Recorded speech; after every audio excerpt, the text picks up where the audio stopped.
Hey Pioneers, this is the Lateral Raise Machine.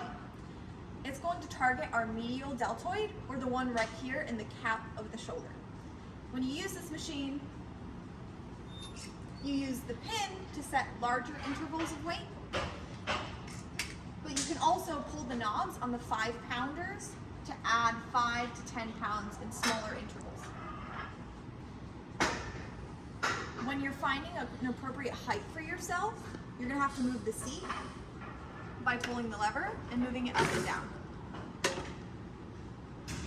Because you want your shoulders to line up roughly with these pivot points right here, so you can lean into the seat and eyeball it.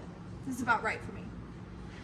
Then I'm going to grab these handles on the inside of the pads, and the pads are going to rest on my forearms and my upper arm right here. So chest against the mat, look forward, and you're going to raise the elbows to shoulder level and back down.